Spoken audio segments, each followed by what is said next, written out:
Welcome to another Kundalini After Dark session. I'm your host, Brent Spirit, with a very special co-host with me tonight, Aaron Camp. Aaron, thank you so much for joining us. Welcome. Good to be here. Thanks for having me. Oh, it's my pleasure. It's my pleasure. We've also got 26 in the Zoom room. We've got a few tuning in on YouTube. Thank you all so much for joining us live tonight. It's going to be a fun call. Looking forward to hearing what Aaron has to share. Aaron goes by they, them pronouns. Aaron is a psycho-spiritual counselor working with people who desire to heal their trauma and addiction, awaken to their essential nature, and express their gifts in the world. Aaron is on their own healing and awakening journey, living at the intersection of trauma, addiction, social identity, shifts in consciousness, being a highly sensitive person, and of course, energy body awakening, or our favorite topic ever, Kundalini Shakti process. So you can connect with Aaron directly by visiting integrated-awakening.com. The link is in the description. That is a fantastic URL, integrated-awakening. So Aaron and I had a really powerful Kundalini conversation earlier this year. I really felt a strong sense of camaraderie, so much authenticity and integrity. And so, of course, I wanted to get Aaron on the call with us to share and to explore together. You can check out that interview if you haven't already, but do that later. Right now, stick with us as we get into this live call. It's going to be an interactive call, so I will, in a second, give Aaron the floor to share. And then after that, we're going to open the floor for others to share and interact as well. So maybe you've got some questions for Aaron for the group. Maybe you've got some responses. This is also a place to vent, to celebrate, to share resources. Anything goes here on Kundalini After Dark. So please know that we're not here to discuss any medical advice. Our meeting tonight is not a substitute for counseling or psychotherapy. We're meeting as lay people on the internet to have a conversation about spirituality. You can consider it entertainment. You can consider it education. If you're listening to the recording in the archive, you can join us for the next After Dark session. You can visit brentspirit.com/afterdark to register. The links are all in the description. Lots of free stuff there in the description as well as like I mentioned, the link to Aaron's website where you can connect with them directly. So if you're tuning in on Spotify and you can leave a rating for the show, I really appreciate that. If you have already, thank you so much. If you're tuning in on YouTube, if you'd like to hit subscribe, you can stay connected. That goes a long way as well. Thank you so, so much. So with all of that said, let's give Aaron the spotlight and see what Aaron has to share. Great. Hi, everyone. Before I get started with the actual content of the talk that I want to give, the first thing that I want to do is just give Brent a big thank you for having me as a co-host today, but also for those of you who this is a regular space of support and where you've found some belonging and camaraderie. I just want to say that it's it's a blessing to be here. I think when you come into someone's home for the first time, it's kind of like, thank you so much for having me in your home. Because I'm being brought into a space of warmth and belonging that somebody has created. And I'm being welcomed in. And so I just want to say, I want to notice that consciously, and say thank you. Thank you for having me. Beautiful. We will be talking about Kundalini today, of course. This is the place to do that. And so as I get started, I am just going to say a quick chant 3 times. Thank you, Galen. In devotion to Kundalini and in devotion to the mother, just to open the space in that way.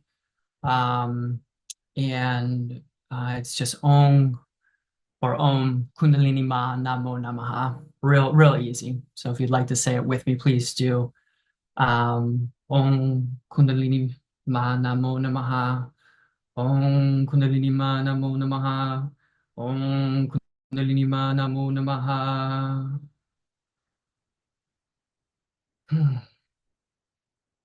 Beautiful. Okay. And with that, let me begin the talk. So the theme of the talk today is Kundalini and her relentless love for us. Um, and one of the ways that Kundalini's love shows up is, and I'll say this in some different ways, but the way that I'm going to start by saying it is not allowing us to settle for anything less than freedom or full liberation. Um, and that can feel incredibly relentless. I just want to kind of like acknowledge that and level with that. And of course, many of you here, all of you here, are are going through a Kundalini awakening, have experience with that, and you may know or be familiar with its relentlessness. Um, and of course, I mean that at the human level, like in all humility.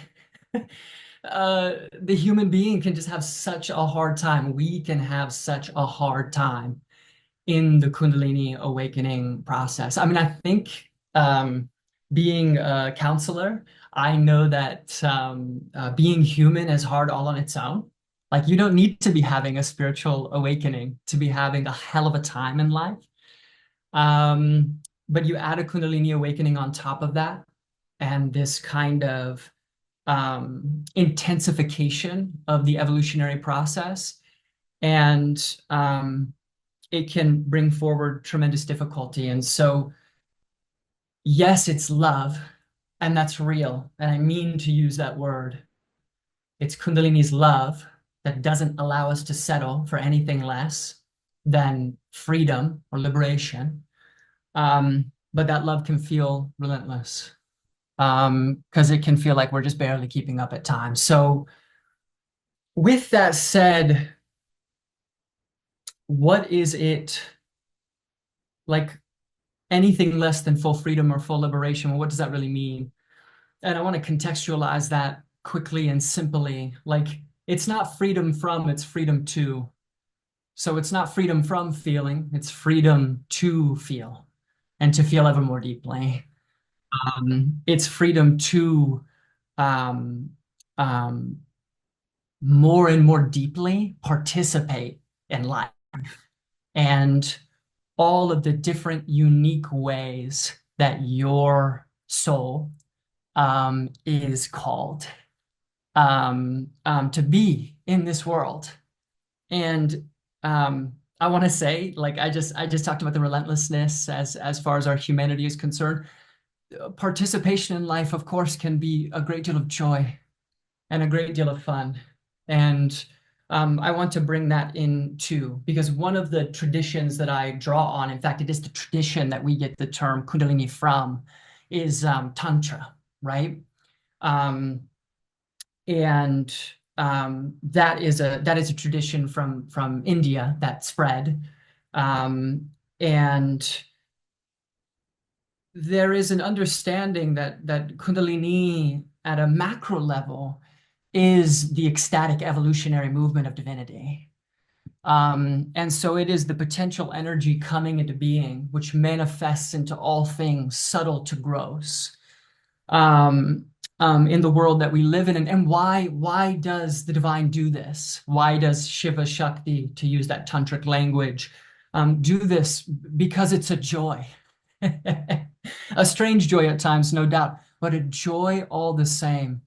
And so I want to bring that in as well, because there's an invitation in this process to right freedom, full liberation to participate in our lives, with our intimate partners, with our children, with our friends, with our family, in our communities, in our jobs, whatever our, again, unique callings are, just to make that very grounded.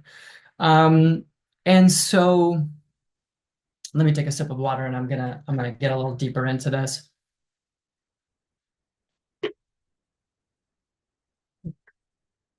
How does that show up in our lives? Well, It shows up in our lives in um, Kundalini taking us by the hand. And I'm going to use a metaphor that we're like a mansion. We ourselves are a mansion. We have many rooms, many wings to the mansion.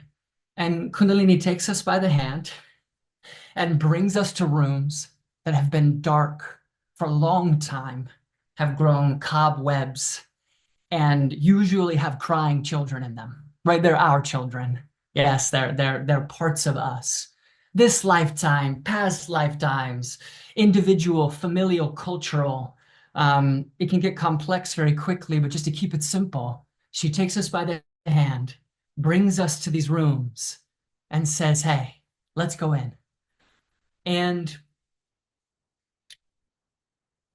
this is true of all human beings, but while we are still identified with parts of self that are themselves traumatized, that make up the background felt sense of who we are, right? So just the background felt sense of who you are in the world.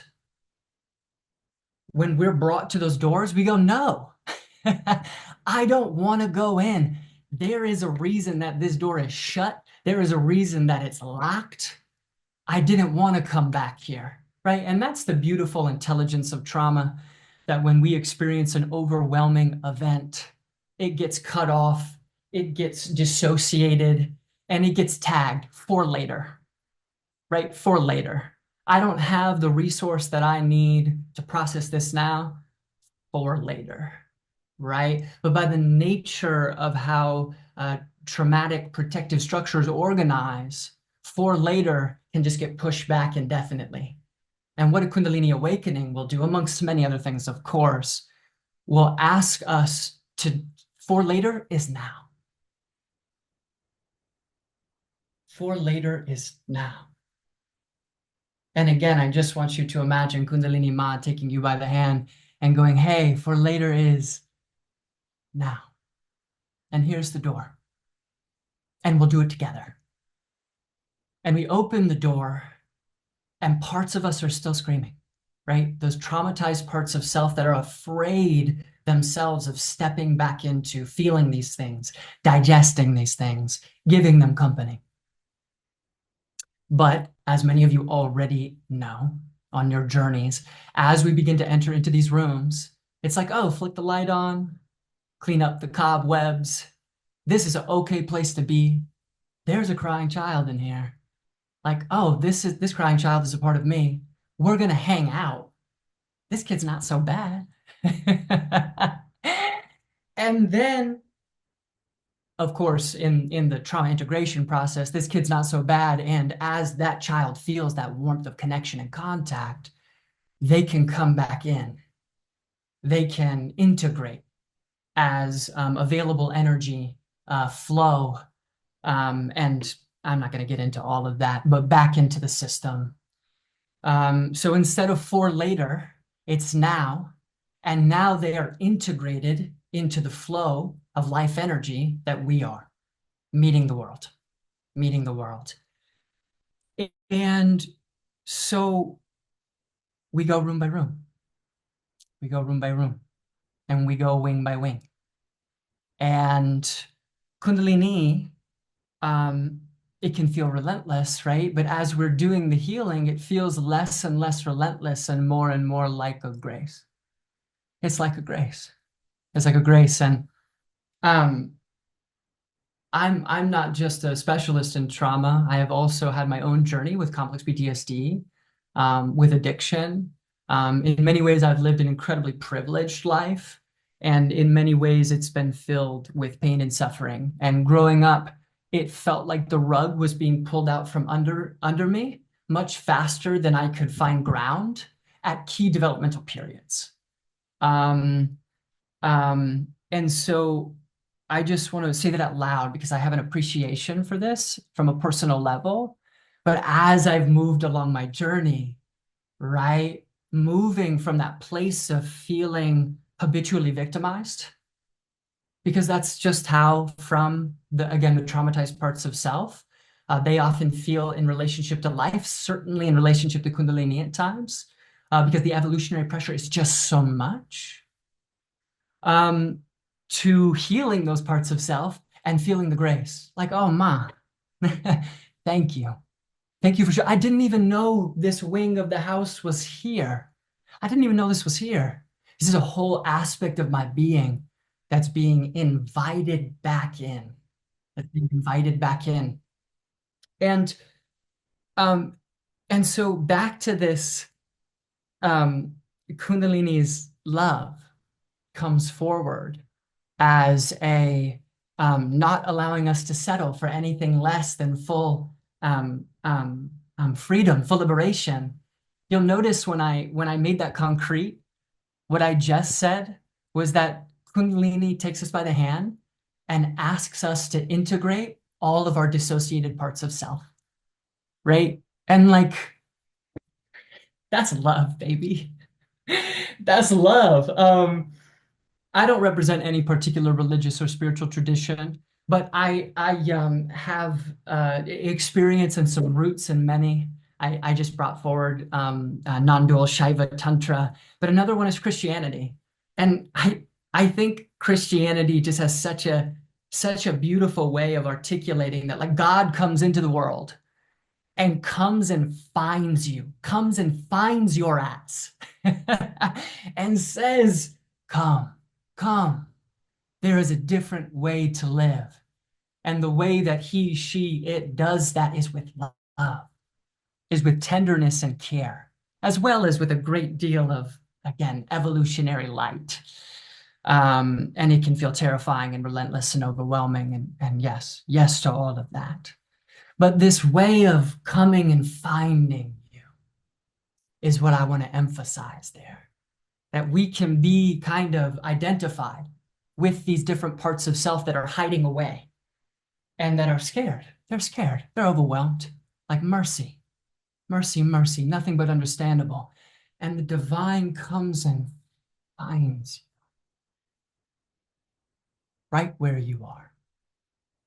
Kundalini Ma comes and finds you right where you are and begins to invite you on this journey of learning to progressively be more and more here, just here, just now. This is what's here.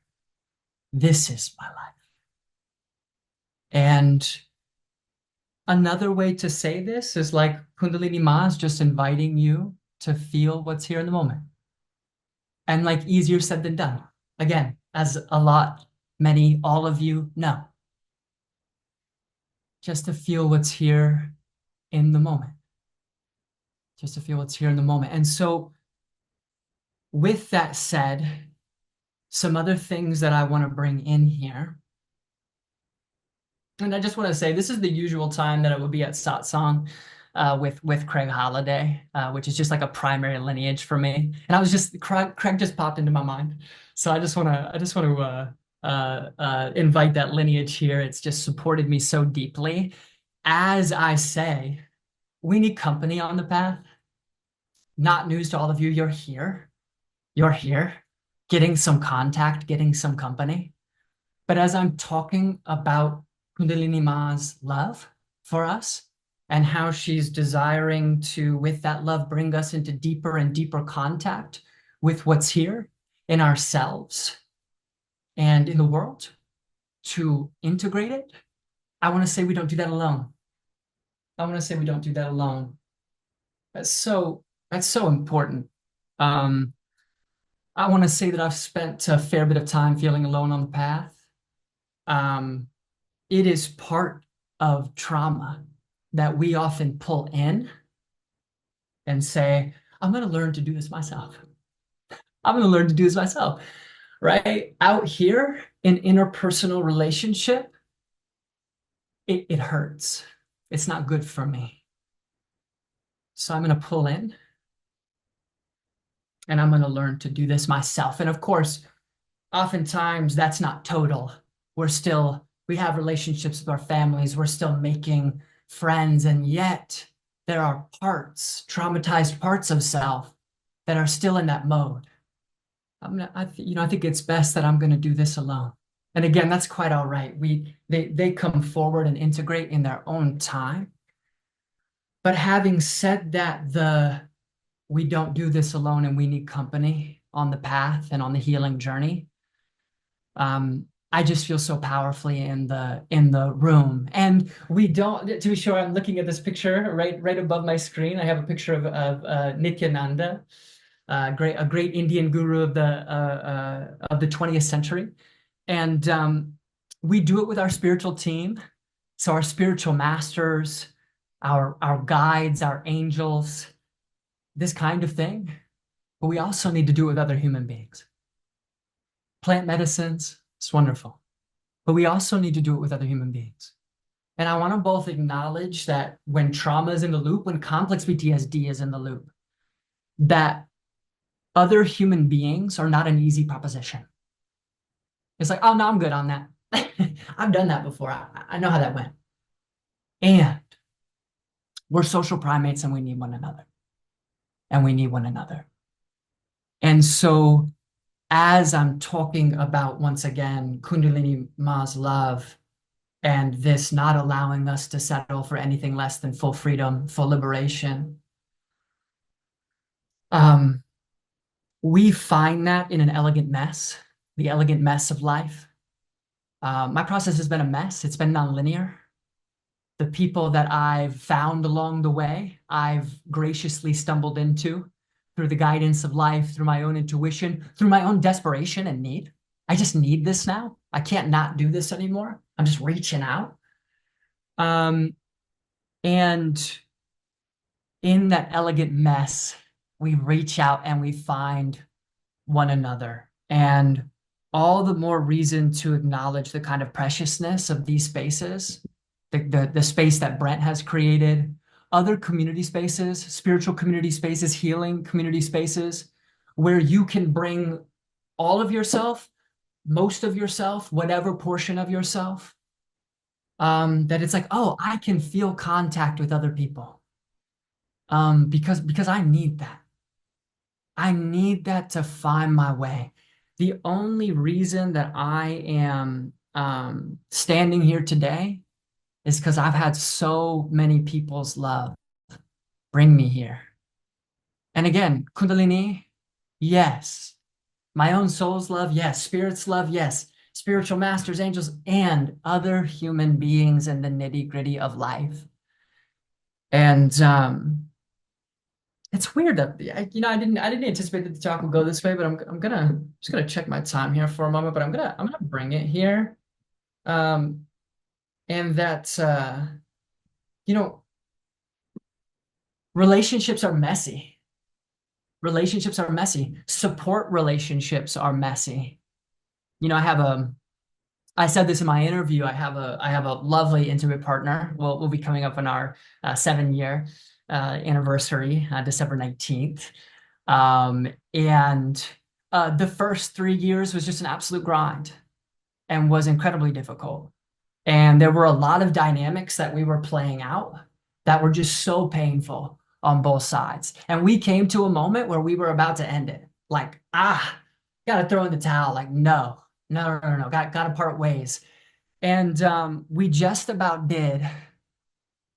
In all truth, I did say that I was going to break up with them. And then they called me back from Egypt. It was the pandemic. They were in Egypt. They called me back and said, this doesn't feel right. This doesn't feel right. And I said, it doesn't. It doesn't feel right. I absolutely agree. And in that moment, we agreed to make it work. And it has been a hell of a journey. It has been so difficult. So much friction.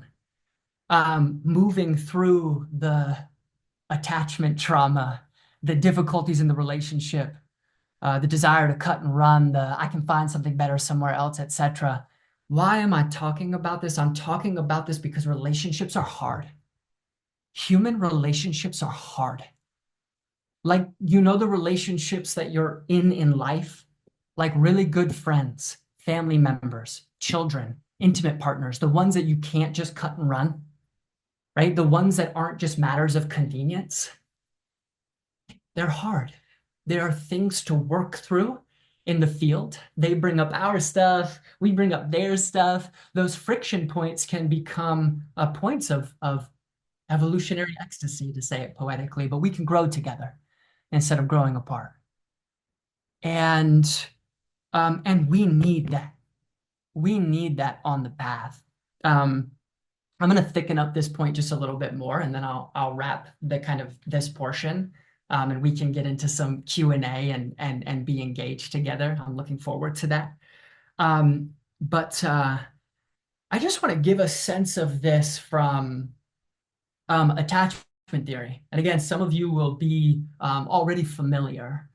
But this is just so beautiful. You know, we come out of the womb, a bundle of neurons waiting for certain kinds of interaction in order to organize in certain ways. It's experience dependent. And what that means is that we are in a dynamic, reciprocal interaction, developmental interaction with our environments. But our environments are primary caregivers. And what are we primarily looking for in those relationships? Warm, attuned responsiveness from our caregivers, right? We're a little baby. We just, there was a loud sound in the night. We wake up, wham, wham, wham, we're scared. And all we know is scared. You know, all we know is scared. And then a warm presence comes in and comes, hey, little one, what's going on? Hey, it's okay. It's okay. There's a soothing voice. There's a pickup. There's contact. There's rocking. Oh, baby, it's okay. It's going to be okay. Hey, no worries. No worries. Oh, I'm right here. I'm right here. And slowly, our systems down-regulate. And as we do that repeatedly, that's being internalized into the system.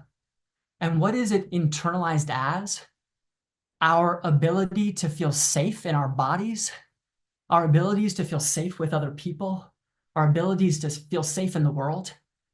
It's the foundation of our ability to self-regulate, to co-regulate with others, which means to be able to calm ourselves down and to experience the warm, safe presence of another person as something that can help bring us down, right? And it's also the center of our core self-esteem. Just that sense of like, I'm good. I'm unconditionally good. And that's not a thought. It's only a thought if it is because it's a feeling. It's embedded at the feeling level. It's embedded in the body.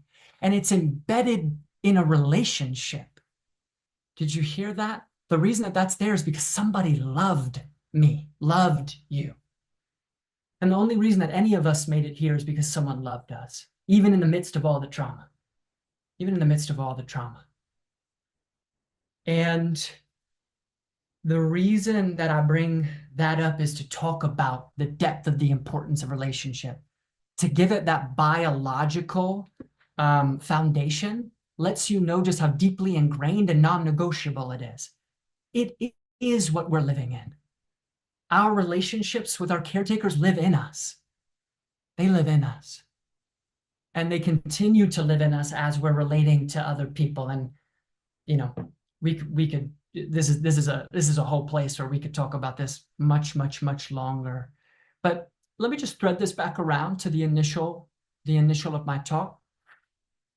And that Kundalini Ma's love comes as a not allowing you to settle for anything less than full freedom and full liberation. And that's full freedom and full liberation to feel what's here, to feel what's here and to be in deeper and deeper participation in life. And as came forward at the end of the talk, and this wasn't anticipated, we don't do this alone. We don't do this alone. And I think I would just invite you to, in this moment, think about, you know, if you could humor me, think about, feel about all the people in your life, whether they're family members, friends, mentors. And then we're going to expand it: animals, trees, plants, spiritual beings that you feel connected with and that you feel a warm sense of affiliation with. And feel them at your back. Feel them at your sides, however your system wants to organically organize that. But feel them here. And if you're having a Kundalini awakening, feel them in the space of the Kundalini awakening, even if these people don't know about it. Feel the warmth of relationship and connection come in to that place.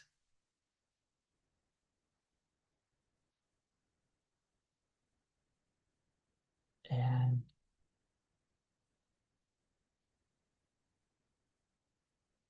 with that, thank you so much.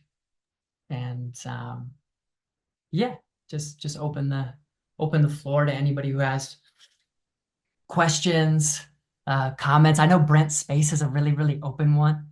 And so I just invite that openness and liveliness. I'm all about that. So whatever y'all have. And thank you so much again for having me. Aaron, thank you. Thank you. That was absolutely phenomenal.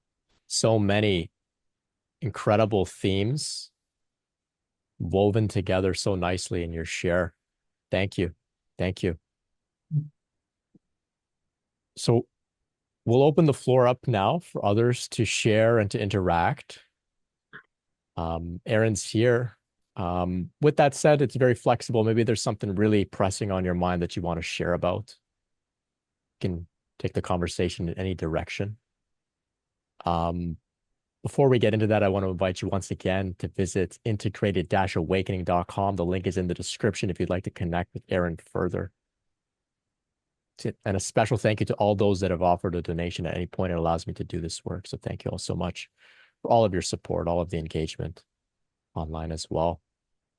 So, hi everyone. I'm really new to this whole process, and really since since the spring of this year, have been sort of been on this path, and it's only just been in the last, week maybe or two that I actually even realized I was having a Kundalini awakening. So what I'm most curious about, Aaron, is how do you deal with when you talk about the relentlessness of it? For me, it just feels like, I remember one of the spiritual teachers I follow saying, be careful what you wish for, because once you're on this train, there's no getting off the train. And that's really how I feel. It's like, I come from severe abuse, both childhood abuse, physical abuse, abandonment. There's a whole bunch of stuff so for me, the only path I felt moving forward was to awaken, just to get out of the suffering.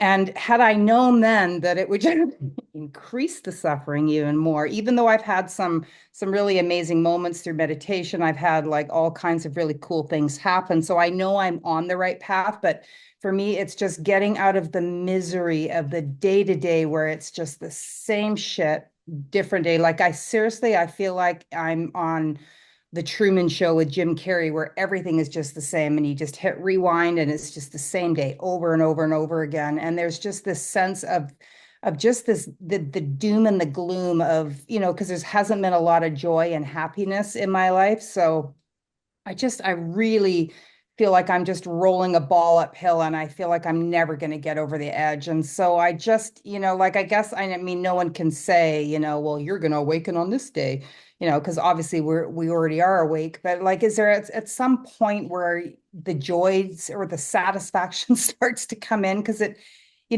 but with that said, there's just always a sense that it's never going to end. You know what I mean? It just feels like it's never going to end. And I'm 58 years old now. So like, even though I recognize that, it's just this lifetime, but I don't know if I'm healing like all my lifetimes or something. Cause like, it's just Yeah, so if you could just speak to that. And just one thing I would like to just add to that, and that is I did go in the spring and did 8 sessions of ayahuasca. And I've also, all of my really big insights which cracked the shell, but all of my really big insights have been when I smoke a little bit of weed, and I don't ever do it to get baked out of my brain, just a couple of tokes. And it just seems to raise my consciousness, even though I never did drugs when I was younger, but it really gets me in tune and helps me to feel. And sometimes it's not what I want to feel, but so yeah, if you could just speak to that would be awesome. Great. Yeah. Thank you. Thank you. Thank you, Lisa, for sharing. And there's a lot in your question. And so I'm just gonna pick some pieces out.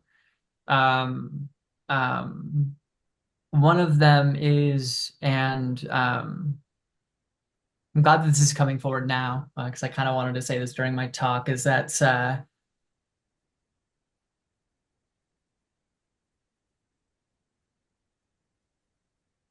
let me just feel how this wants to come out. Let me start here. I'm really appreciating that you're bringing forward this piece around the part of you, or that feeling, that background sense feeling that it's not going to end. I think that that's so important. Um, I can relate to that. And I'm sure many other people here can as well. And I just want to bring that forward as a again, a kind of precious traumatized part of self, or trauma symptom. It is part of the imprinting of trauma. And I appreciate that you just expressed that you have quite a bit in your background and that you're moving through now. It is part of the imprinting of trauma that this is not going to end. That this overwhelm feels like forever. Because what happens in trauma is that things get frozen. They get frozen in the time, space, and developmental period of the trauma itself. And so it's looping there, Mm. and it feels that it's never going to end.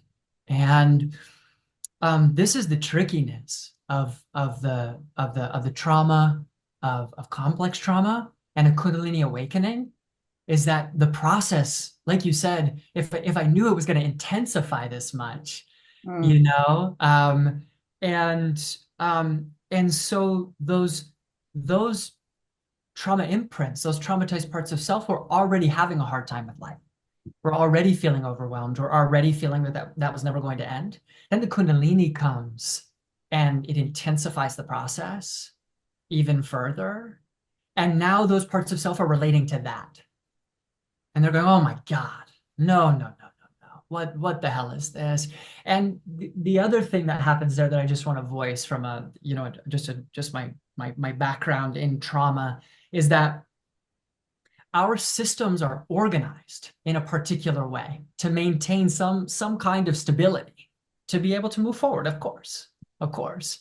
And Kundalini begins to reorganize the systems at a faster pace than was happening without that in the space.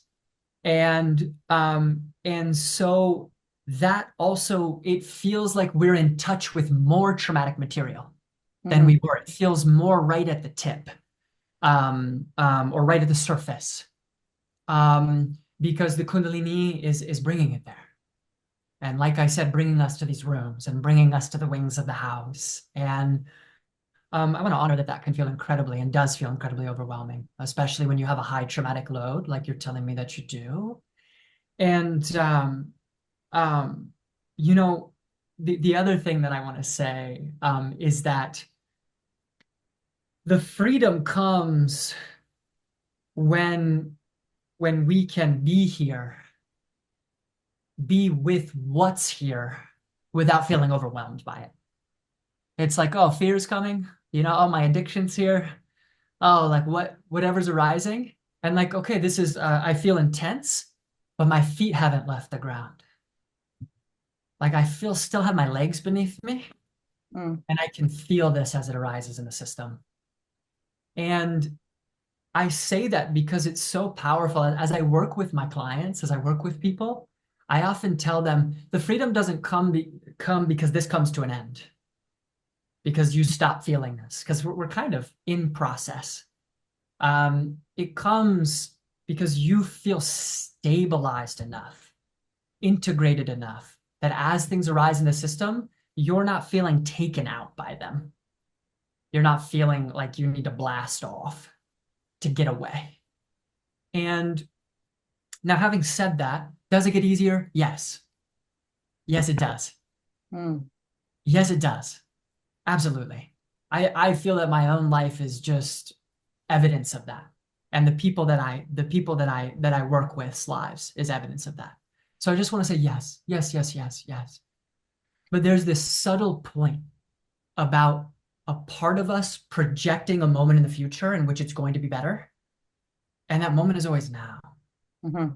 It's being able to be more here, as I said before. So just wanting to honor kind of both of those perspectives, or kind of both and the very last thing that I want to say, Lisa, is that I'm a big fan of plant medicine. There's a lot to say about plant medicine. There's a lot to say to contextualize that.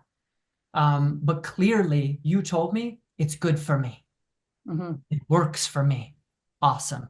I just have like 1,000 thumbs up over here, like I'm a Indian deity with many arms and all my thumbs are up, all my fingers. I was like, yes, yes to that. And if you use a little cannabis and it brings you to a place where insights come, you also told me that it deepens your sensitivity and into feeling, and that can get uncomfortable. So of course we want to be mindful of that. We want to manage that. We want to make sure that the usage is not beginning to move in an addictive way, where it begins to be used for coping. So you just keep an eye on that. But it sounds mostly like truly medicinal right now and supportive to your process. And so I just want to like give a yes to that. And of course, people who have different opinions on that, that's just mine. As Brent was saying, no dispensation of medical advice here. Just my perspective. So thank you for your questions. Thank you. Yeah. Yeah, my heart goes out to you. Truly. Truly. And oh yeah, last thing, if you don't already have support, I mean, I appreciate that you're in process right now. And I think as you continue along your process, like you're here, for instance, like, oh, awesome. You landed in a place where you're connecting around this. But of course, I'm going to encourage you to continue to do that and continue to find that support, especially around someone like Brent, like myself, like many others who can hold space for both the trauma integration and the Kundalini awakening. And both of those can be held together. So just an encouragement. Yeah. Thank you very much. Appreciate that. Yeah, absolutely. Absolutely. Thank you. Aaron, Lisa, thank you. Thank you. Very powerful dialogue.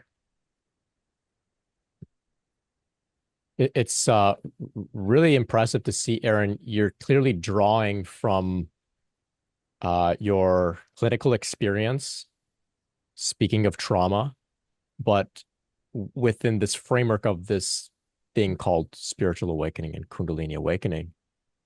I wonder, maybe you have some thoughts on this.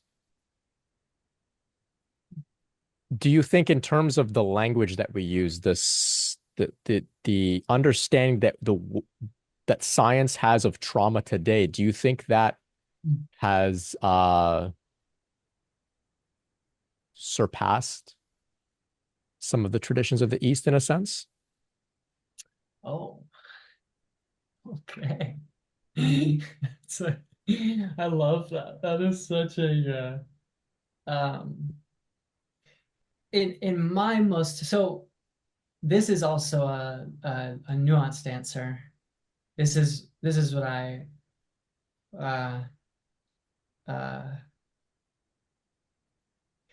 my short answer is yes. My short answer is yes. And I think particularly because the revelation of trauma over the last number of decades, and the scientific inquiry and creating modalities of trauma processing have made it available to people. have made it available to people. Whereas when we talk about yoga and subtle body practices and the way that a teacher that I studied with, his name was Dharma Bodhi, called the Trans-Himalayan tradition, which is just yogins from India, Tibet, China, all kind of in the Himalayas studying together. These were very esoteric practices. And of course, there's also the traditions of traditional Chinese medicine and Ayurveda and Tibetan medicine and this kind of thing that will have their own ways of talking about trauma and that are also very helpful. And so I want to make that incredibly clear that I have great reverence for these traditions. And that is why I like to synthesize them as opposed to set them up against one another in any way, shape, or form. And to your question, like 100%, 100%. And again, I think the availability of the trauma science and of trauma modalities has just swept the world in incredibly powerful ways. And is changing how we relate to ourselves. The other thing that I wanted to say is also Thomas Hubel, if any of you are familiar with him, and this revelation of collective trauma. It's not just me traumatized here. As I was just talking about attachment, there is transgenerational transmission of trauma and triumph and resource. We don't arrive here if it's all trauma. There needs to be resource, there needs to be care, there needs to be love, but appreciating that we actually live in traumatized fields. So that when we click on the news and we look at our politicians barking at one another, like social primates, and we go, is this politics? And Thomas Hubel will go, no, this is what politics looks like when it's hurt. This is what life looks like when it's hurt. We think that this is normal because we have grown up in a traumatized world. And so it gets normalized. And I just love that so much because suddenly you can begin to see trauma and protective structures, not just playing out at the individual level in our own lives, or maybe interpersonally, again, with our intimate partners or in our family, but at every level of human interaction, organization, and culture. And it just becomes this profound lens through which we can understand, oh, awakening is not just waking up, it's waking down. And we are becoming richer containers, not just as individuals, but as we spaces, as interpersonal spaces for holding the digestion of what has been passed down to us generation on generation, and that wants to be included in the evolutionary process, and that wants to come home, that wants to be here now. So beautiful. Thanks for that question, Brent. That's a fire question. Well, thank you for that response. Yeah, we're not here to put any of any paradigms against one another. You said it so well, to synthesize them together, right? But that question was inspired because sometimes we feel a sense of being betrayed by the system, or that the system doesn't understand us. And clearly there's a lot of value there in this scientific model that we can make use of, which you clearly have, and you are, right?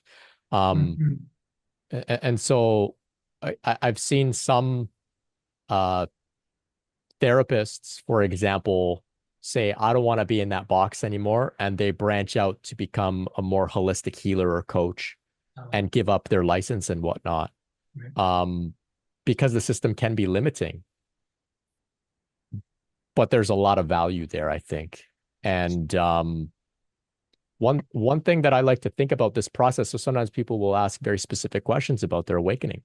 What part of the journey am I in? Is this Kundalini or is this something else? Well, the way I put it is, it doesn't matter so much because we have to do the work anyway, and the work is the same no matter what. If you're having, signs of healing taking place, it doesn't matter what's really going on with you. The work is the same. We've got to be with it. We've got to feel it. Right? We've got to allow whatever is taking us into those many rooms in our house to take us there, to look at it. And so that's my take on it when it comes to the process in general.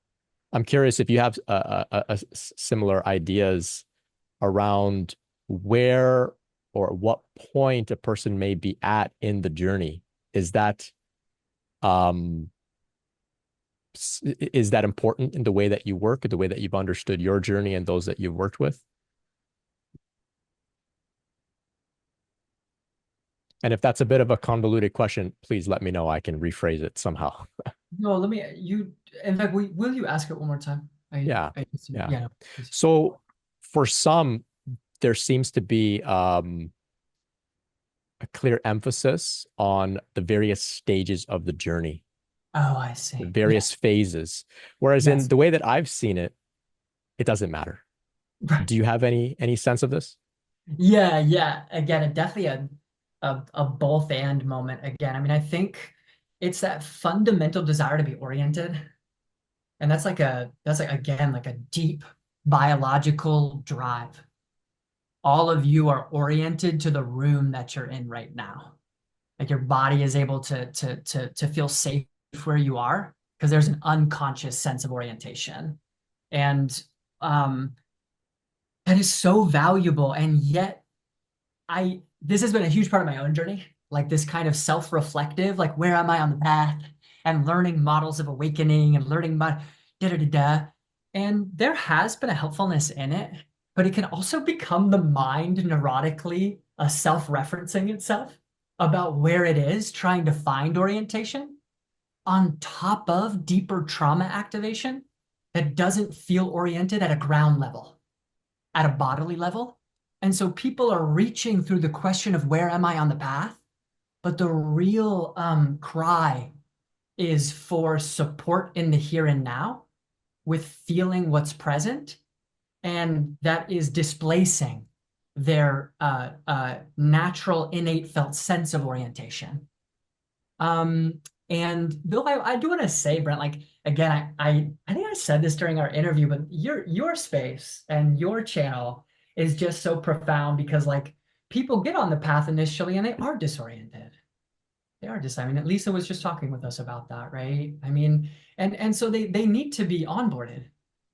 The information is not readily available in the culture. We didn't grow up with examples of this.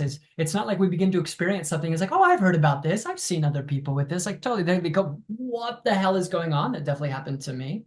And then they find you or they find other people, and it's like, oh, whew, this is exactly what I needed to just go. This is what I'm experiencing, and this is what's going on. But yeah, Yeah. that's what I want to say to that. Yeah. Yeah. Fantastic response. Thank you.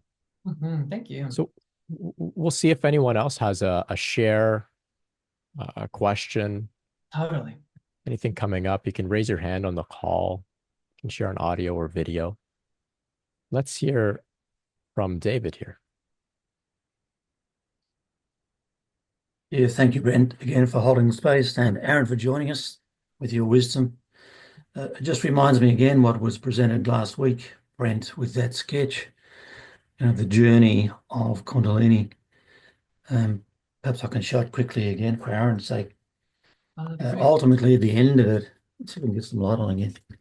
This is what was presented last week in a lucid dream. Where are we? So I don't know whether you can see that. This is what was presented at the end of the path. And I've been through, normal reality. This energy hit, and I went through the dark night of the soul. Aaron mentioned numerous times liberty and freedom. Oh, this was at the end of the path. It was in angelic colors.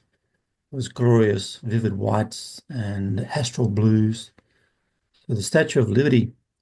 But prior to that, it was one hell of a path. It was the dark night of the soul, which I went through and still experiencing attacks and lucid dreams and stuff. But they've tapered off. They've changed color, which is all frequential, from black and white to color and astral colors back up here when it was getting to the end of the journey. So for Lisa's sake, certainly it's worthwhile sticking out if you can adhere to the path. I believe all of us can sense that freedom and liberty.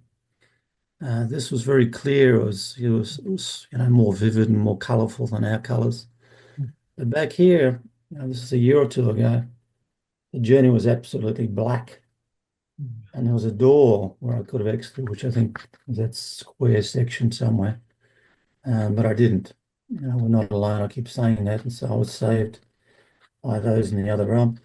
And normal reality prior to that, prior to Kundalini hitting. So that's the path that was presented quite clearly in a lucid dream when I was, dissecting it for myself. But from a personal point of view, I'm still left with this. Aaron, you may shed some light on it, with this chronic head movement and pressure. So this isn't me. This energy is doing this, and it's beyond my conscious mind. It has an intelligence behind it, and like I talk to it, I get a pendulum, yes and no, all the rest of it. But it's very strong, moving head pressure, like so. I've had some say it's an entity, a dark entity. I'll walk in, and I've also had some people say, obviously, that it's Kundalini. But I'm only saying entity because darkness is still around in dreams. So I'm finding myself still in other realities dealing with what I would call a darker individual or person, and sitting down with them. And like last night, very quickly, the truck came to the old front yard in the old home I lived in as a child. And the guy walked out and was going to dump the truck there. And I said, "Hey, what are you doing?" So with no fear, I confronted him, and he was shocked. I went to the corner and there was a desk and sat down. There was a guy to my right who was scribbling with a black pen on the desk. And I reached across, this is just as vivid as you and I are now, lifted his hand up and pulled a green pen out of his fingers, and I kept hold of his hand. He was trying to pull away. This was quite powerful and strong with his energy. And I wrote on the top of his hand a red heart. In the center of it, "You are love." So these sort of things, but happening in lucid dreams quite commonly now. It can be 2 or 3 a night, but it's taken its toll on the body. Like this movement is extremely strong pressure, like blowing up a bicycle pump right at the tip of it, just about to pop or go bang. So I'm not sure how to handle it. It's been a long journey, but this is presenting itself, I still believe, through Kundalini, but I'm experiencing other realms. So if I could have some advice on that, that would be wonderful. Sure. And after I answer, I will also pass this along to Brent, because I get the sense that he may have some really good guidance here as well. I mean, firstly, just in relation, David, firstly, thank you for sharing. It was really beautiful. And I love that. Yeah, really. Yeah, absolutely. I love that journey. And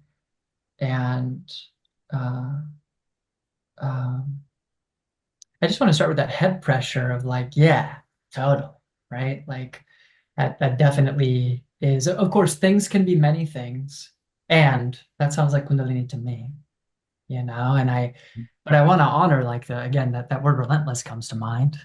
It's like, yeah, here you're telling me like it's pretty relentless. And that it brings a lot of pressure. It brings a lot of pressure. And I know that I still deal with some chronic contractions. I can feel them right now. They've loosened up quite a bit, but they're still here. I think about, again, one of my primary teachers, Craig Holliday, and his Kundalini awakening, and people that I work with, and it's just like it's just part of the journey for many people. And having said that, like when it comes to it being that physical, I think the question also becomes like, what kind of ways do you support the physical body? And partly what I'm thinking is like shavasana with like a weighted blanket. I'm thinking acupressure, acupressure. I'm thinking about things that are gentle and soothing and grounded, that of course are not going to get rid of the movement, but can just help some bodily contact and resource and a gentle opening of the energetic system to just let what's unfolding have space to unfold. And again, I imagine, David, you've been dealing with this for a long time, that this is, these are things that you've sought out, and have done and are doing. And so I just want to honor that. And I'll just touch briefly on what you said about, you know, I'm like you said, I think you said yourself that you're much more inclined to think about what's happening as Kundalini related as opposed to like an entity or a walk-in that way. And I absolutely agree with you. And you know, conversations around entities are important. That's not something I shy away from by any means. And of course, we also want to like always have our feet on the ground. There can be a lot of fear mongering. That's what I want to say in that space. And just wanting to kind of say that out loud and with the feet on the ground saying like, yeah, I don't have a sense that this is what's going on. And of course, if you did, right, seeking out the necessary help is always important. And you know, and the last thing that I'll say is like realms. I love that you said you had this lucid dream and you were interacting with this person and you know you kind of called them out. They were shocked. Hand, heart is like you're David. That's it, man. Like the love, but it's love and strength, right? Absolutely. The heart on its own collapses. Clearly, throughout your Kundalini process, you have developed some ground and some strength, some resiliency. Yeah. To be able to have a lucid dream like that, and for that to come forward, and that's why I also go like, the kind of the entity thing. I don't think so. Like, entities don't stick around in fields where there's a lot of strength and love. They really can't. And clearly you've got that going on, and I think it just takes a kind of finessing in subtle realms that we're not getting lost in them. You know, like you said, you're traveling there in lucid dreams, so you just do your thing. Be mindful, be grounded, be present in love, and spirit is with you. You know what I mean? And you're clearly somebody who has a high level of sensitivity, and you're being introduced to these realms, and maybe they have gifts for you, as well as invitations to be integrating material that's arising in the system, which is exactly how I would interpret that last lucid dream. But you know, David, I'll leave it there, and I do just want to pass this along to Brent to see if he has anything further to say. Well, David, Aaron, thank you for an interesting dialogue. I don't have too much to add, Aaron. I think you've given us lots to think about there and apply. David, it's a theme in your dreams. It seems like you had a dream earlier as well, where you said the lights had turned on in this basement. You're in this dream as well. You know, the climax is, you know, this beautiful message with the heart and love. This implies to me that this is a positive trajectory, right? The dreams, if they have meaning, if they're symbolizing something, it's something positive. For those that are experiencing head pressure, like you described, it's like, you know, pumping up a bicycle tire on the brink of popping. What may bring that final release or take you, in a sense, over the edge to have that opening may be the willingness to stay at that 99.9% forever. This is the paradox. If you're willing to be there fully forever, that may be what takes you over. It's very hard to find that balance because our mind will say, okay, I'll be willing to feel it as long as it goes away. But then we're not really embodying that. We have to truly accept that perhaps this is going to be like this for the rest of eternity and make peace with that. And paradoxically, this is, you know, what happens. That's what's coming to me to share. Easier said than done, of course. Tends to happen on its own, that point of the path. We find ourselves there in some unknown way. Can't will ourselves there, unfortunately. Go ahead, David. Yeah, thank you, Brent. That makes sense. I've tried just about everything else but that. But I will say, for everybody else's benefit, that it's the journey within the lucid dreams. It's taken me from fear to, if you like, mental and emotional liberty.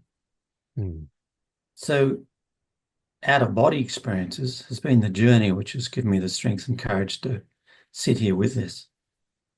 It's been a little while, but it's taken me from fear to ultimately unconditional love. and courage and strength and power of sovereignty. It's only the non-physical dreams that's done that. Interesting, isn't it? Fascinating. This reminds me of the work of Thomas Campbell. He's an out-of-body explorer, physicist, very scientific guy. He has a book called My Big Theory of Everything, in which he describes going out of the body and traveling and experiencing in these non-physical realms and using that to learn, to grow, and to bring lessons back into this mundane life. And like you're describing, if you faced like, incredible darkness in these realms, this world feels a little lighter, a little easier compared to maybe what you've experienced. Absolutely. Yeah. Yeah. It's a training ground. Yeah. Yeah. Thank you, Aaron. Thank you, So Aaron. thank you. Thank you, David. Thank you, Aaron. Let's hear from Catherine. Hi, Brent. Hey, Hey, everybody. Catherine. I was so excited when I realized that this was happening this evening, and I remembered to write it down and put it on my calendar. I was so happy. So I'm grateful to see you guys, to be among this amazing community. I don't have a question as much as an experience that I had and a realization that I'd like to share. Would that be okay? Please. Absolutely. Okay. So since David was talking and he was talking about head pressure and movements and kriyas, it kicked mine in. So it's funny how it transmits. So I'm just kind of wobbling a lot right now, but I wanted to share an experience I had last week when I went to an ecstatic dance event. So I'm sure a lot of you guys know ecstatic dance. It's, group dancing, freeform dancing with, anything goes. And they're all over where I live. I live in the San Francisco Bay Area, and there's events like this all the time.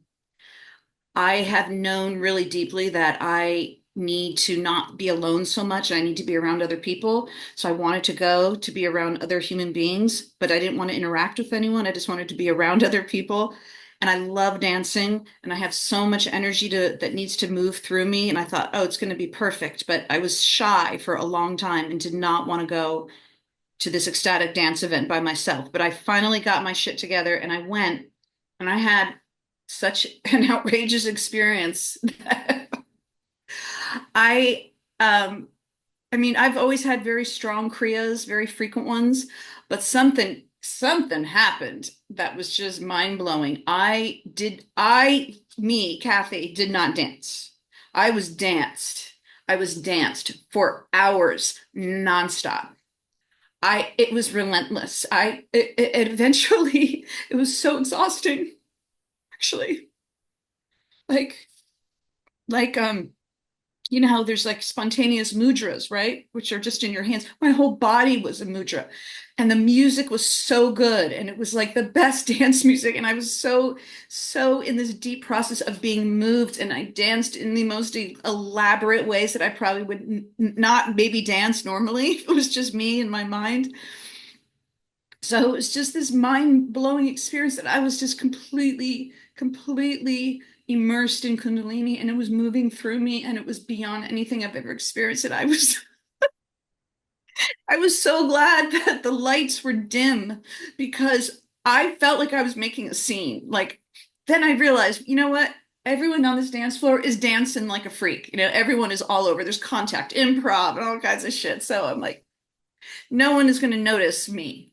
But I realized that I wanted to meet a new friend at an event like this. I have a new friend who likes to dance. I want to invite him, but now I'm wondering, well, if he came with me and we were dancing and I was just in one of my like free form whirling dervish getting funky moves, how would I explain to him? Like, I couldn't stop moving. I couldn't even stop moving to like get my water bottle. How would I explain this to him? And I really was contemplating again how hard it is to explain any of this to people who are not going through it. And I had the very typical reaction of feeling overwhelmed by not knowing how to explain this to others.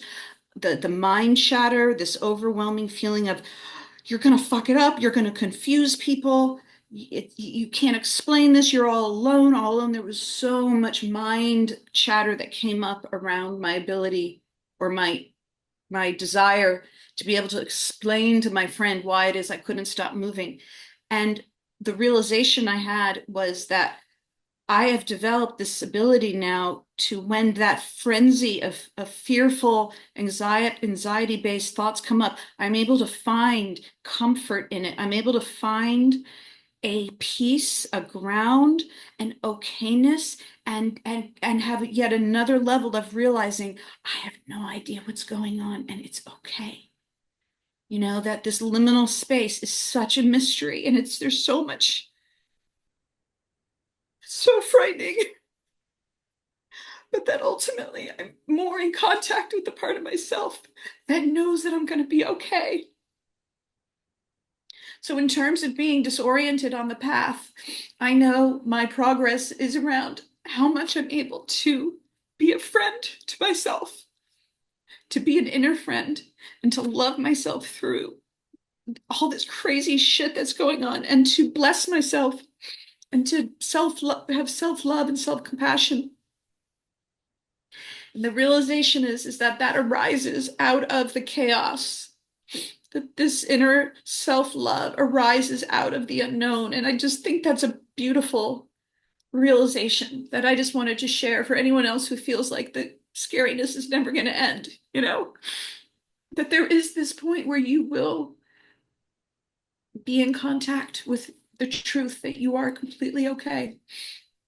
So I just wanted to share that because it's been a breakthrough for me. And yeah, that's it. Thank you. Thank you, guys. Catherine. Thank you. What an incredible, incredible share. I think you had a little bit of everything in your share there. Wow. Yeah. Yeah. Yeah. Thank you so much for being this community where this can be shared, because there's no one else I can talk to this about. I feel so grateful. So grateful for this world, this world that's come together. Oh, so grateful to have you here. Yeah, you're getting lots of love in the chat as well. You had some hearts. Oh, wow. Some rainbows and flowers and everything. Yeah, thank you. That was a really powerful share. Aaron, was anything coming up for you? Are you a dancer, Aaron? I'm not, but maybe I'm inspired now. Maybe I should. I am a dancer.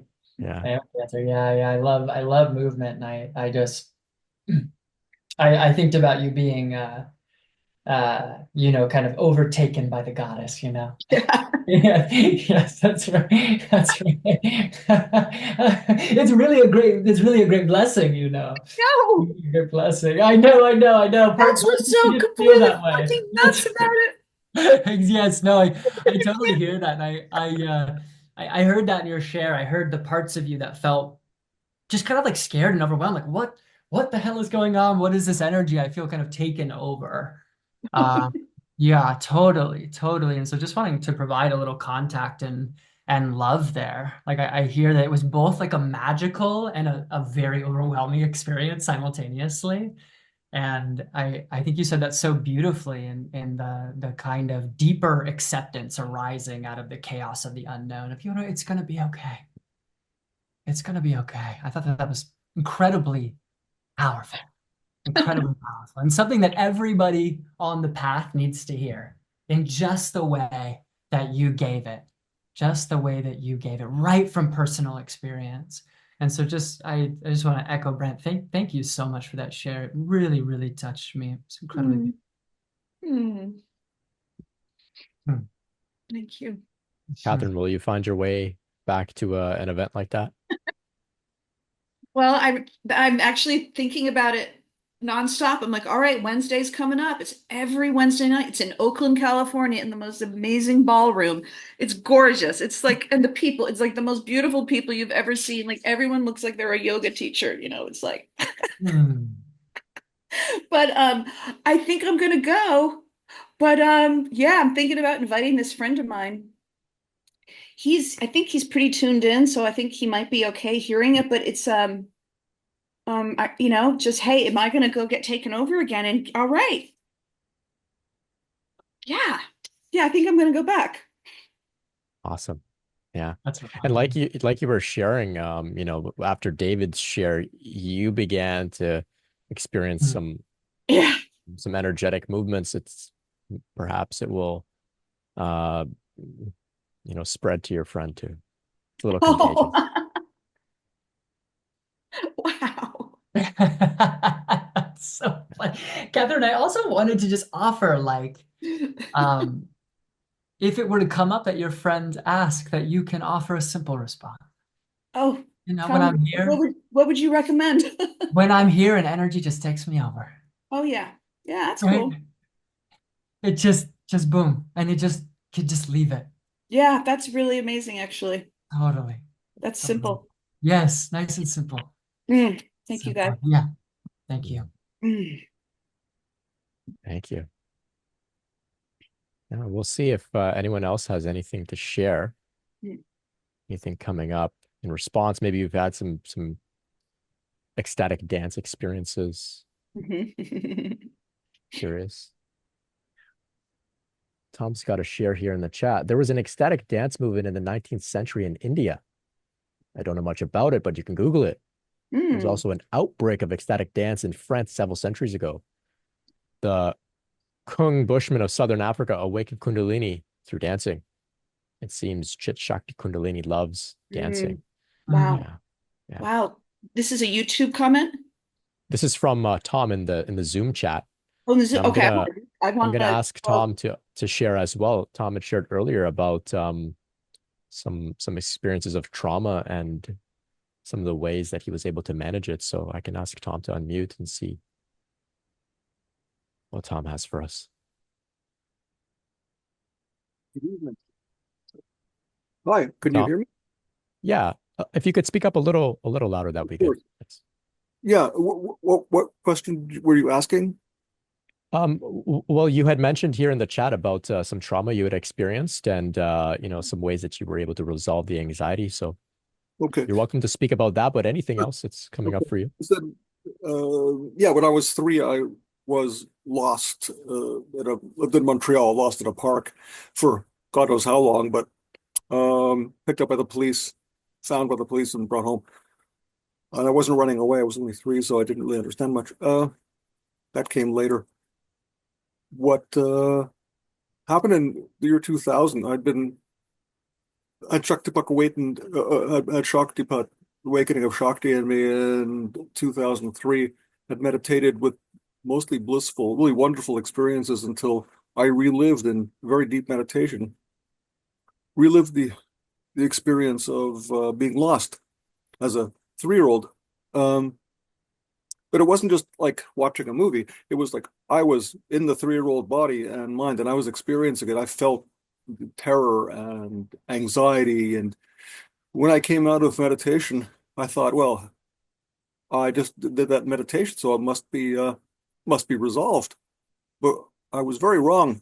It became a daily thing.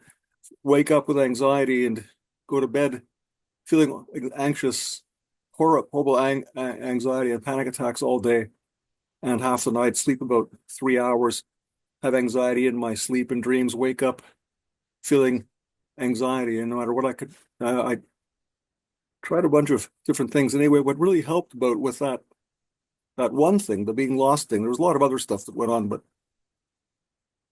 um, a friend of mine who's a psychologist, I was talking, his old friend, grew up with him. We were having I guess a Facebook chat thing on Zoom or whatever it's called, the Facebook chat, where you can message someone but see each other. He said, "Okay, I'm going to do some EMDR with you." And since then, just one episode of EMDR completely took me out of that loop of re-experiencing, because I was doing it all the time. Just the loop was continuous and has been for decades and decades. This going back to that moment and wondering why and what and all that. And so he took me in doing EMDR, took me into that again. And when it was done, I haven't had a thought about a bad thought about that again since that one episode of EMDR. So I worked with another psychologist here, and because he said it wasn't really ethical for him to work with me with the EMDR because we knew each other too well. So I went to one here in Hamilton, and it is extremely helpful in getting rid of in ridding one of trauma, of overcoming those traumas. So that, yeah, I was trying to write to the young lady who was talking about the traumas earlier, just to tell her that that is a good idea. And for someone, I think for Catherine, I think was talking about, anyway, don't remember exactly what it was, but something put in mind that through hypnotherapy, the hypnotherapist got me, or we worked together, and I was able to stabilize myself, understanding that the Jungian stuff, I can't remember that word. The archetypes of the collective unconscious are alive and well, and he showed me that one can become friends with them and can reinforce them and make them, change them from, if you had, for instance, terrible parents or parents that were absent, you can work with evolving or creating parents that are the paradigm of parents that are the perfect parents in your own psyche. And you can take a child that was traumatized, yourself, that is to say, and make that child feel loved and comforted. And that was through hypnotherapy. So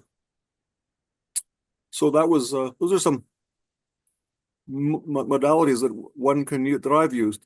Anyone can use them, I guess, but if anyone needs that kind of help for dealing with really bad trauma, that's one way to go. That actually, I can say that it helped me. I don't know how it helped you, but what I've heard from others is it works for them too in a variety of ways. I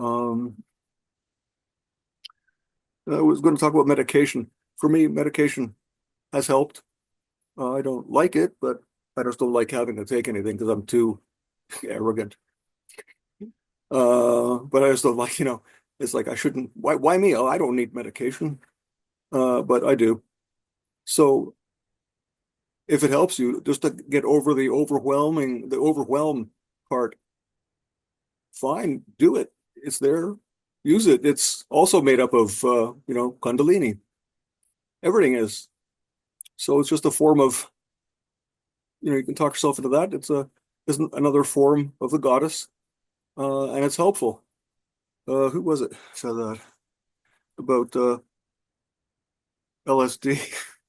I think it was Ram Dass's guru who said, we talked about LSD. I'm sort of throwing that in with all psychoactive medications. Westerners like pills, so he gave you pills to take to reach me, to attain God, which I thought was quite funny. Instead of meditation, gives us pills, but you can only get to God for a few hours. Better to meditate. Anyway, that was just an aside. Yeah, that's basically it. If anyone has a question for me, that's fine. I'll gladly answer them.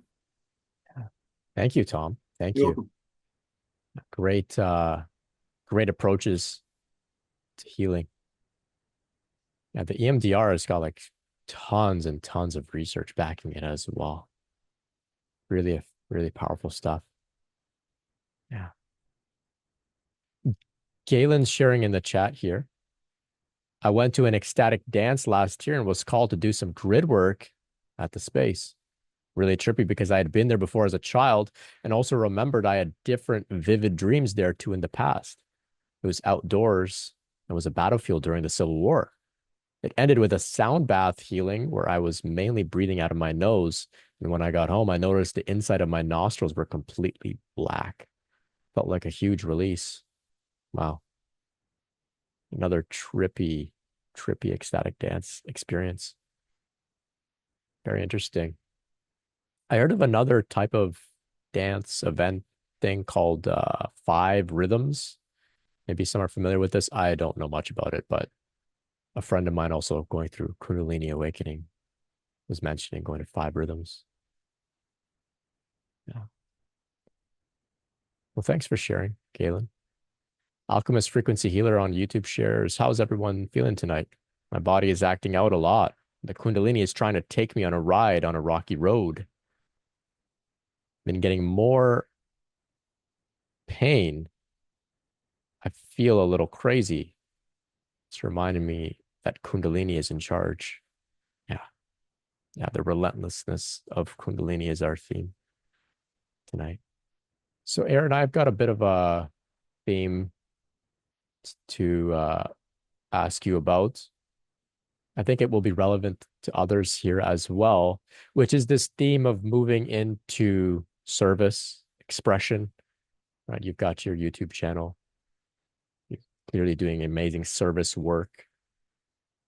What can you say about this transition or this new phase in one's journey where they begin to be of service? Many of us here have gifts, have skills, inclinations. Some of us are already doing great service work. But for some, it can be a bit of a scary thing, this transition. Do you have anything to share? Yeah, I just want to share my solidarity with that fear. In a way, service has been like a dominant theme in my life. One of my friends, who is really into the Enneagram, shared with me that he thinks I'm a 2, which is like the helper. Which also means that like I'm giving and giving and giving, so that people will love me. It's like a core wound. But so I hope you all love me. That was in the fine print of today's meeting. You need to come back for more. Yeah, that's right. That's right. But there's a way that like what I want to say about it is that in some ways service has felt so natural to me. And in others, like even stepping into being my like counseling role, of which I had a tremendous amount of experience and education to move in, I was filled with fear to do that. And it actually kept me from stepping in a number of years. I was working on a crisis line at that time. I had already worked outpatient. I had done a lot already, but going into private practice, I just felt tremendous fear. And it's kind of like um, the one of the principles that I brought up, like I still feel a lot of fear. I still feel fear before working with clients. I feel fear. I'm gonna get back on YouTube, but it's been a hiatus because I'm terrified. And it's like, oh, it's like, oh, learning to just be with the fear. Oh, this isn't gonna go away. It may in time as I'm just with it. But like the call is enough. And Brent once shared with me, which I really appreciated, is like, Shakti's the boss. And eventually God's like, hey, listen, I need you to do this. And I'm just like, hey, I hear you. I'm like, okay, Spirit, like I'm gonna do that. Like I want to be in alignment. I'm gonna do that. And I'm going to learn to just burn in this fear and befriend it along the way. And so I just want to say, Brent, that talk that I had with you that one time was incredibly helpful. And so really hats off to you and thank you so much. And I appreciate the question because it almost brings me deeper into that. Because it's still a transition I'm making, y'all. It's still a transition. Can you speak to this event here? Any nerves, any fear? Because I mean, you've been killing it. You've been offering so much value. You're really in tune. I really appreciate that. Wow, that's really, yeah, no. And I meant to say this is my first opportunity to kind of share in this format in this way, and it's been a huge blessing. And I've had tons of nerves, and there's some virtue in like having a performance background and going nerves, right? Okay, this is like again, this is just part of the deal. This is part of the deal. Lots of energy coming in, etc., etc. But no, this has been so great. And I just want to express my appreciation to you and to the space and to all of you here. Really, thank you, because it's like you're helping me come into my calling. You're helping me come into my calling, and so deep appreciation. Mm, yeah, that's one thing I've recognized is that, I mean, this wasn't intentional by any means. Virtually nothing that I do as Brent Spirit is planned out by my mind.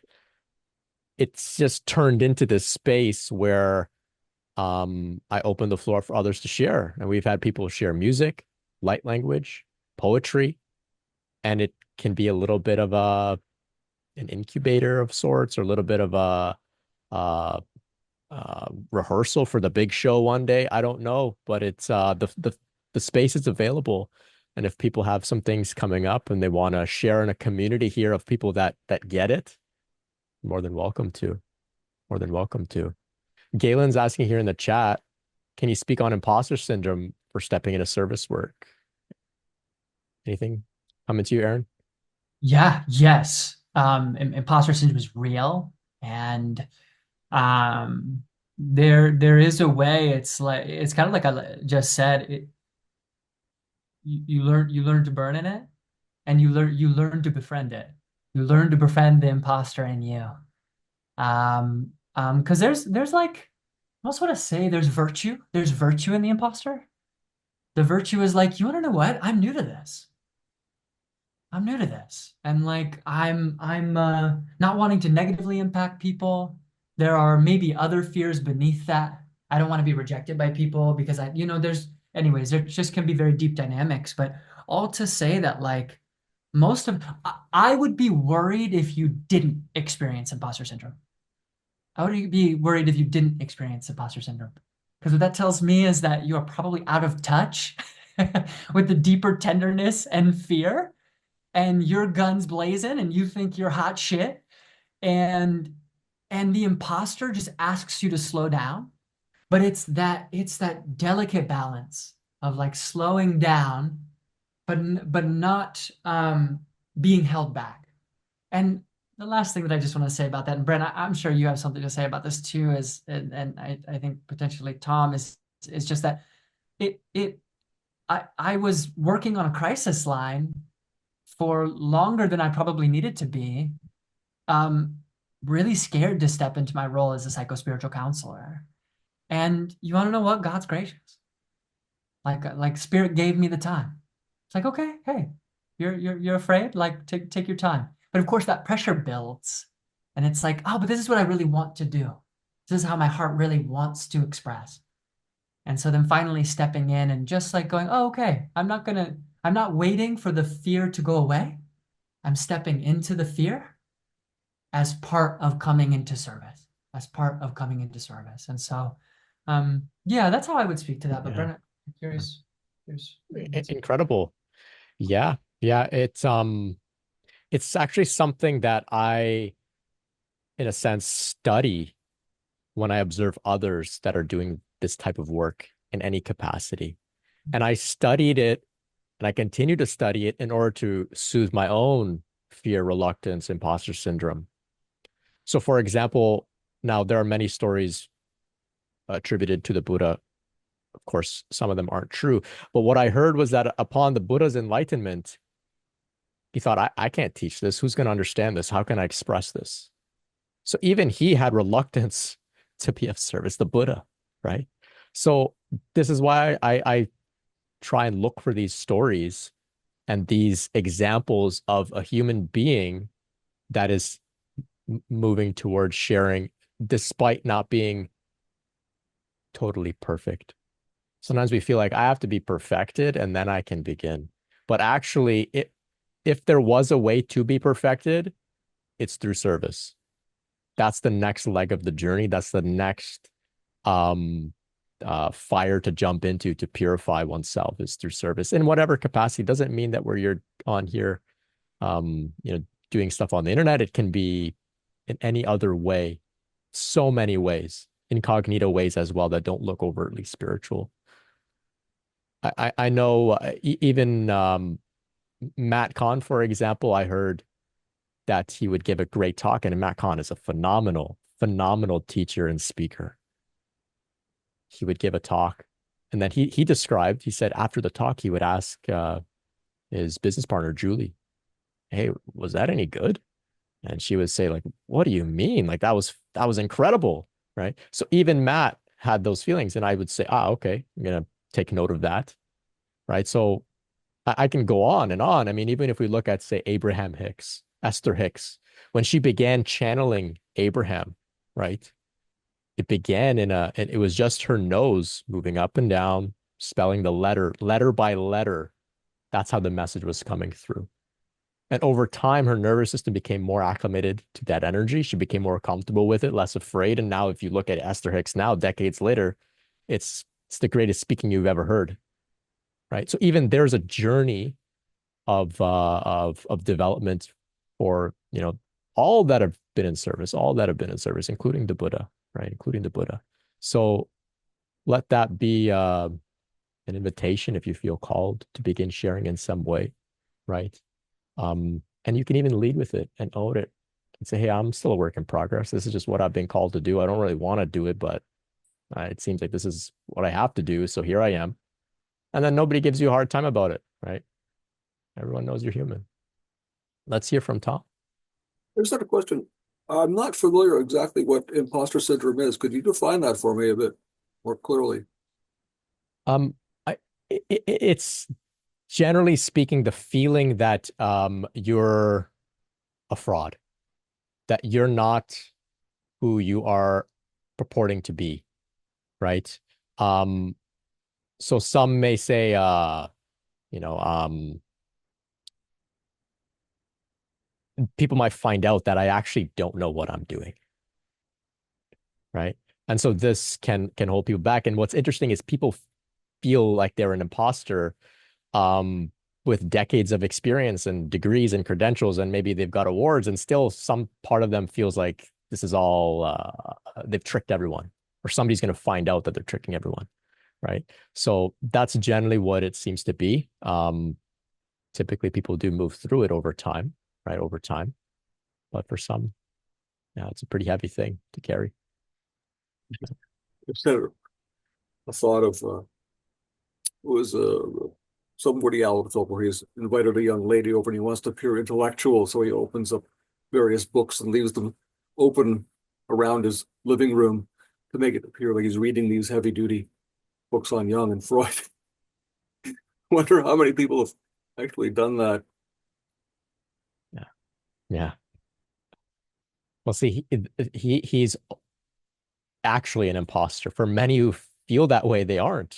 They have so much to offer, right? And you know, they may be holding back because of that fear. Yeah, yeah. David's got a question here.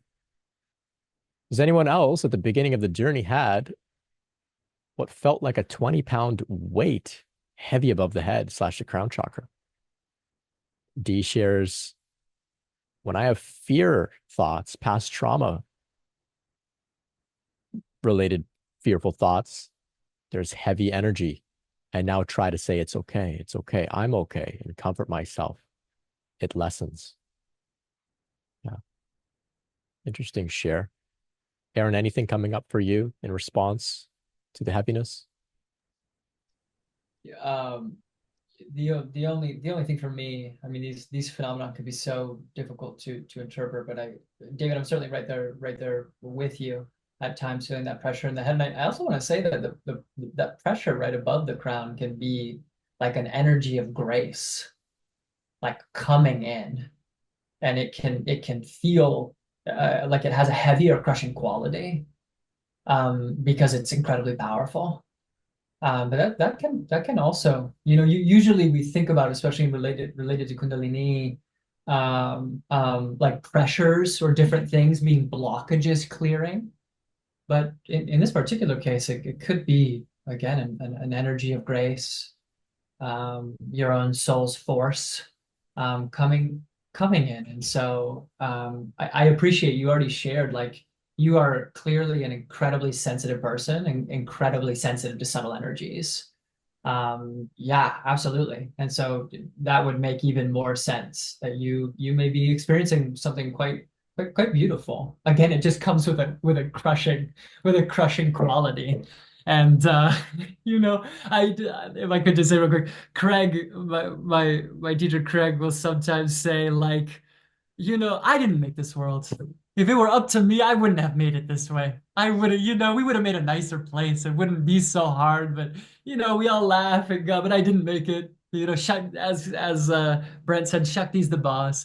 And like here we are. But anyways, that's just my 2 cents. I'd love to hear from Brent, anyone else on that too. Well, thank you, Aaron. I don't think I have much to add. I can just validate that some of these experiences can be extremely visceral, can feel explosive, can feel heavy, can feel light as well. Occasionally in meditation, I will sit and I'll drop in and suddenly it feels like I weigh 1,000 pounds. What does it mean? I don't know. It's just something. Yeah. Yeah. So we'll see if anything else is coming up for anyone. There's actually one more thing that I wanted Yeah. to share before, because we're obviously getting to the point where things are going to wrap. It's just been coming in my consciousness for the last couple of minutes, and it's that something about the shares, Catherine's share, but just feels like it's in the space to want to say that you know, there's a way that our process is happening, and we can talk about a lot of different ways that we can meet the process and meet it this way and that way and more skillfully here, etc. But there's also a quality of like, give me a moment. That just like awakening, we talk about it from a non-dual perspective, that's always and already here, that's in fact the native condition.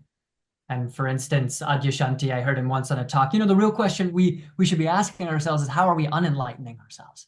How are we unenlightening ourselves? And I also think that that's so true for healing. Like the native state is actually the integration. And the reason that I want to bring that up is because like life is healing. Life is healing itself in, as, and through you. There's a way that that's just happening.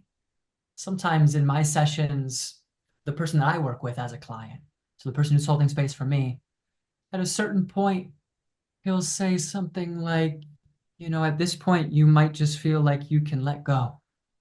And like spirit's doing it for you. Like spirit's just digest. And getting in touch with that place, it's like, oh yeah, totally is. Like I'm just like surrendered Shavasana on the floor, and it's like, oh, and this healing is just happening. And it's just happening. And I think there's a grace in that. There's a grace in that I just wanted to bring in here as my topic was the relentlessness of the love of Kundalini. And I know just how difficult it can be.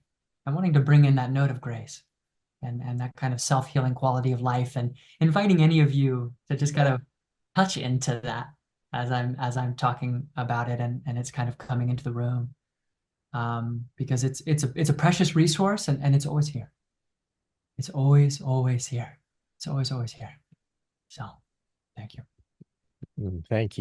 Thank you, Aaron. And to everyone else tonight, thank you all so much for joining us and creating this really powerful field, this energy field together. It's been a really powerful meeting. So Aaron, before we wrap up, tell people where they can connect with you, where they can find out more about your work. Of course, the links will all be in the description. Totally, yeah. Like Brent said, you can find my website in the description, and www.integrated-awakening.com.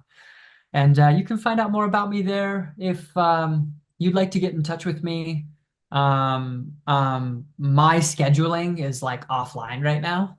Like just give me an email if you're interested, and I'll send you a Calendly. I do free 30-minute consultations. So you can get a little bit more of a sense of me in that space if you're at all interested, free of charge. And besides that, I'll be getting back up on my YouTube and making more content here soon. I just got some equipment that will make it so that I don't have to set up, and I can just kind of do it spur of the moment. And Integrated Awakening is my YouTube channel, and I provide a lot of content around Kundalini, but also more broadly, obviously trauma, complex PTSD, how they interrelate, awakening more generally. But also, I like to contextualize my work in the times that we live in. We live in times of what I would call meta crisis or polycrisis, where we're facing a lot as humanity, and we're being asked to show up in a new way. And so I'll also be sharing about that, and as a community of people who are seeking to become, living, I should say, embodied answers to the living questions of our times.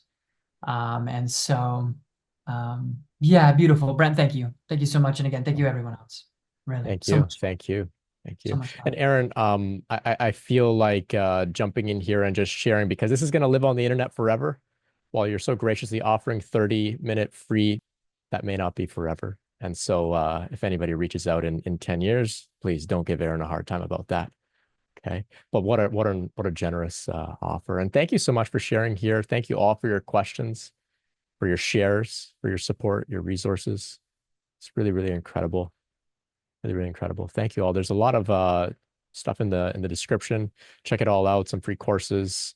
Thank you all so much.